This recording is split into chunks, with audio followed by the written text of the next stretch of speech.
All right, welcome back to the Rush Hour podcast. We have returned after Sizzle had a little hiatus, but we still kept putting out the content. This is the 15-minute podcast where we talk about various Yu-Gi-Oh topics. And today we're talking about the new kid on the block, hat format, which apparently everyone is going crazy about. And I'm not sure where this came from, but everyone's YouTube channel's talking about it. I see a bunch of people asking me in my streams now about hat format. And I guess I was just living under a rock because I've been so focused on just Edison. But like, do you know what happened? Like, why is hat so popular all of a sudden? Like, even Oscar's channel is just doing hat tournaments and stuff now. They had like a 36-person tournament or something. I have no idea. I don't think anything like really happened. I think slowly it just started getting more attention. I know there's been a bunch of buyouts in hat. Like if you look up cards, there's a lot of cards that are like bought out.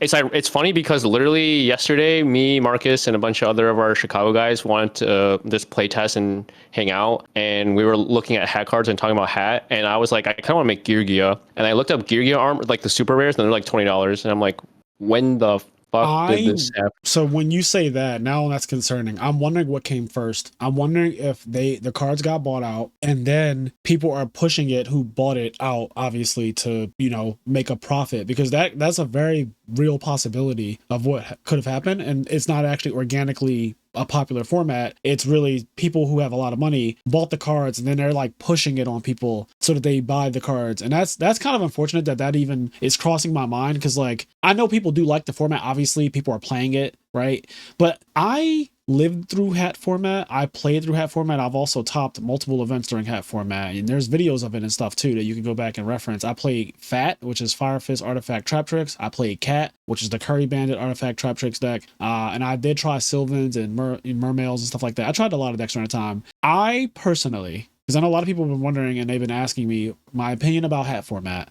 And to be blunt, I do not have fond memories of that format. Every tournament that I topped, I was ended by Infernities and I did not get to play. So I still see that format with Triple Soul Charge as having a really big fucking problem with Infernity. And you guys can say what you want and try to lie to yourself, but as again, somebody who topped during that time and played against the best of the best, Sahabi, I literally played against Sahabi at Nationals in 2014. Like I actually played against him, and I played against Jake Finney at the ARG 25K that summer. Or maybe it was 5K. I forget exactly how much money Jim was given at that time, but it was thousands of dollars, but it was like ARG's Nationals or whatever, right after actual Nationals. I lost to Jake Finney in the top cut of that tournament. Infernity did not get to play.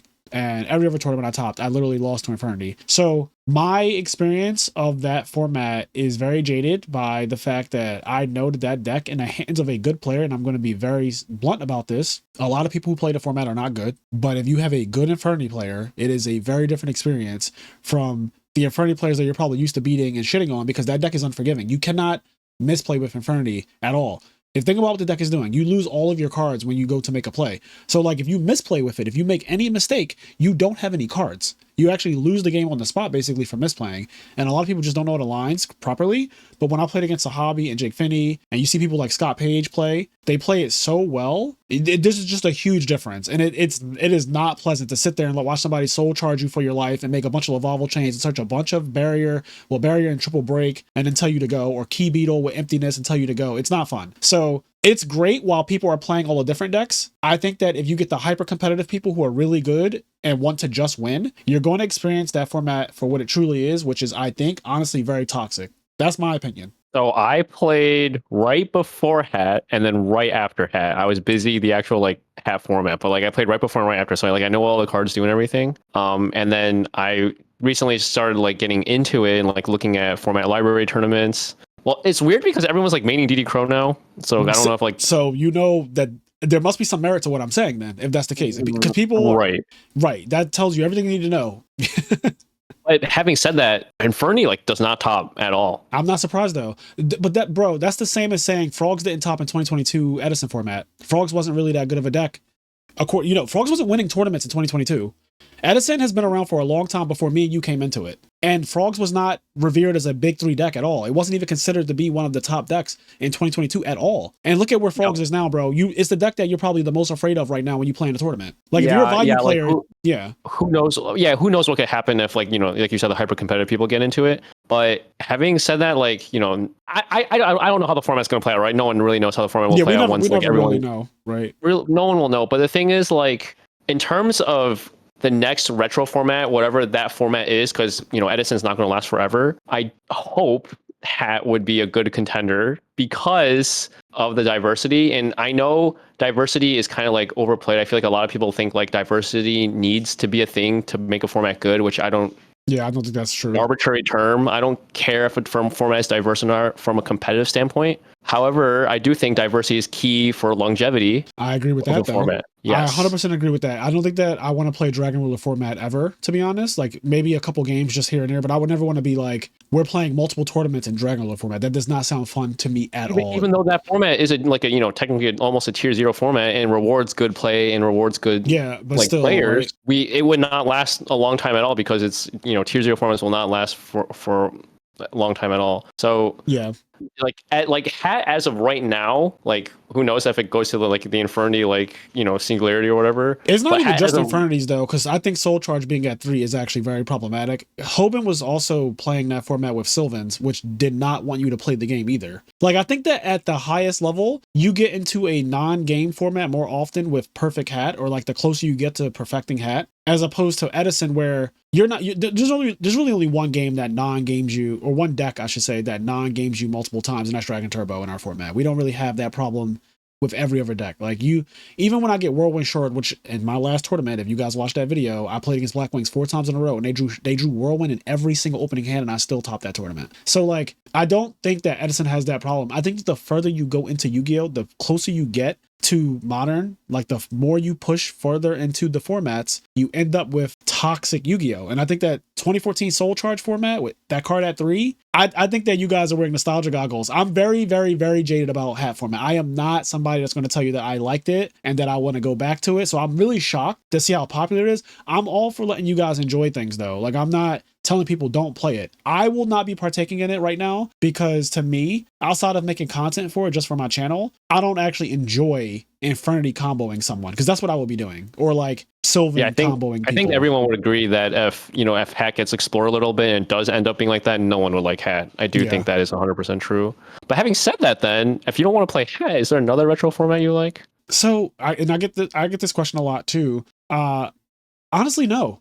Like, even Tengu, which I think is actually a very skillful format, because I play Tengu Plants, which is like the best deck in that format, and people can cope all they want, be mad, stay mad, but Tengu Plants is still that girl. And Agents is the only other deck in that format that I really respect on like that level. And then you have like Hero Beat, which is fine, but it's still obviously not on the Hero Beat will never be on the level of Agents and Tengu Plant. And I think that a lot of, I go back to this, people keep talking about the tops that these decks have in these online tournaments where there's no fucking good people, or there's like not very many good people playing it. You have a few names, maybe like I don't even know the people who play Tengu right now who are supposed to be like the good players, but I highly doubt that they're the Billy Breaks of the world and the fucking Alistair Constantines and the Sean McCabe's and the Steve Silvermans and stuff like that. So Tengu format, as much as I like it, I know that because it lacks diversity, it doesn't really have the longevity in my eyes, because people will tell you that there's a lot of decks playable in Tengu format. It's not true though. It's just not true. Like, there's a lot of decks that you could play in Dragon Ruler format as well, but at the end of the day, it's spellbooks and Dragon Rulers. You could play Evil Swarm?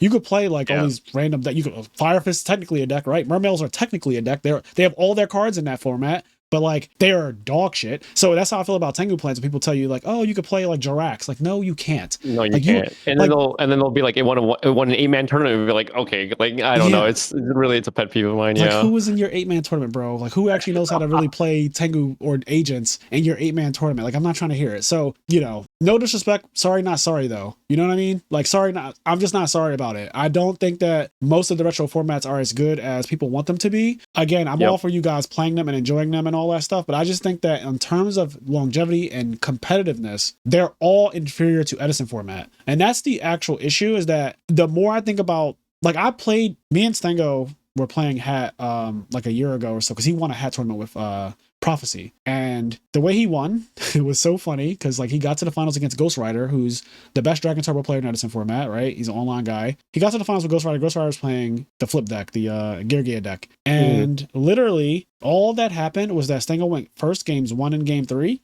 Yugioh cannot win against Prophecy at all if the deck goes first. Like, if Prophecy goes first, Blue Boy, play my card, set fate, go. You get fated for the rest of the game. You set an armor, you get fated. I get it back. You know how spellbooks work. They draw 2 cards every turn. They set the fate again, and you literally can never set armor. So you just lose the game. And then so I just don't. I'm not a fan. I'm just not a fan. I'm sorry. I'm just not. And I know people want to be excited about it, and I want you guys to be excited for it. Just don't try to push it on me, right? Not that you are, Eric, but like people are trying to get me excited about hat, and I'm just not. I love Edison. I think Edison is in a fantastic place. We just hit a 500 person tournament almost.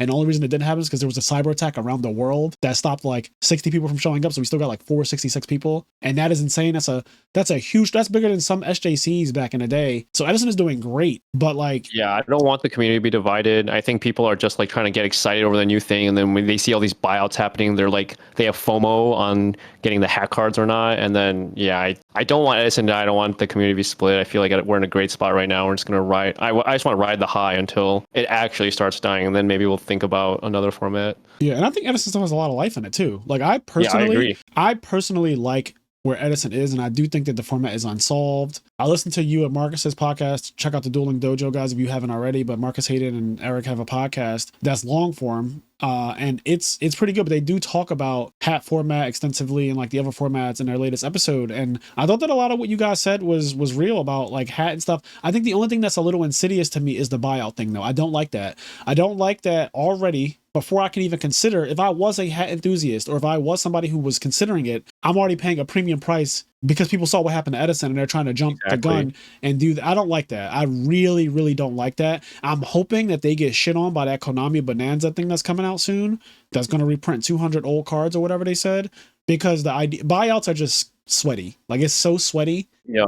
I'm just not into that. So yeah. Do you see that? There was you made that post on Facebook. They made a Yu-Gi-Oh retro page or something account. Yeah, we might be jumping the gun on what that actually means. Somebody commented and said that it's probably just the old video games they've been pushing or something. But then it did say retro themed products. I think that it's going to be more than just video games like Forbidden Memories and Duel Set of Roses. I think that it will actually be related to hopefully retro formats too, because how could it not be? That would be insane if it has nothing to do. They created a new page on Twitter and on Facebook. If it has nothing to do with retro formats, that would just blow my mind. It's called Retro Yu-Gi-Oh. Yeah. Yeah, I really hope this hat thing doesn't cause a divide. It'd be just so sick if the Edison entrance at these Ultimate Time Limits just kept going higher and higher and higher, and then Konami's just literally forced to acknowledge us and just, I don't know, make something bigger for us. Yeah. No, I love that everyone is excited about another format, but I do see this happen a lot with the retro formats. And I'm sure you've seen it enough too, but I've been around a little longer than you. People do kind of just go to whatever the next hot thing is. They always want to push the next thing. They hate on whatever, people are hating on Edison and saying, oh, that format shit, play Tengu. And they were doing that when we were playing Edison. We were so happy playing Edison, but there were people who were telling you, oh, that format's trash. You should just play Tengu. Tengu's just a better format. Yeah. And then people started playing Tengu a lot, and then they're getting shit on by the people who play hat now, and they're like, oh, Tengu's awful and Edison is solved. Come play hat. Hat is not solved. It has more decks. It has Xyz. And I don't like telling people not to play a format so you can get them to be poached for your format that you like. I don't like that whole thing. I don't tell people not to play goats. I'm going to say something that's going to be maybe a little incendiary. Offensive serial. But I feel like those people who are saying that, oh, your format's trash, you should play this format is strictly better. Those people tend to not be the greatest players. They are never good, bro. Right, they're never good. Why is that? Not never, but I feel like most of them, large majority of them were Edison solved, and oh, whatever you they just haven't done anything Edison. They just don't understand the format, and they just think it's solved. Yeah, they copy a deck, they don't do well with it. They're like, oh, Value Turbo's ass, and then they just stop playing the format because they're frustrated because they don't do well in it. And it's yeah, that's what happens. You thought that you were just going to come in this format and beat people who are way better than you, who've been playing this format longer than you, who put the work in and stuff like that. It doesn't work like that. But to the point of hat, just to kind of wrap this up, I do think that it's fine that people want to play hat. I think that it's fine if they do an Ultimate Time Wizard for something other than Edison. And I did mention this in my last video, State of Edison format. But again, I personally, Frazier Smith, I am not enthusiastic about hat because I just don't have pleasant memories. And even when I watched Oscar Zelaya's video with that tournament, Scott Page got second place with Infernity, and the way he won all the rounds that he won was very it didn't look like it was a different form. I was like, this is exactly what it looks like when he's a YCS champion, by the way. This is what it looks like when somebody who's really good plays that deck. They get all the way to the end, if not actually win the tournament. So y'all could cope but leave me out of it. That's all I ask. Yep, agreed. It would have to be like the only way hat format pops off is if somehow like that Inferni Singularity doesn't happen. Like that's, and I don't see that happening if what you're saying is true. If the hyper competitive people play that format, I promise you, yeah. Anyway, with that being said, guys, let us know what you think about hat format in the comment section. Did you play it back in 2014, or are you just looking into it now? How do you feel about it now? Do you feel like the meta has evolved in a way where somehow Infernity isn't good anymore and that people have a great plan against it or something? But let us know. I'm curious to hear what you guys genuinely think. I love reading comments and stuff like that. So yeah, we will catch you in the next one. Peace.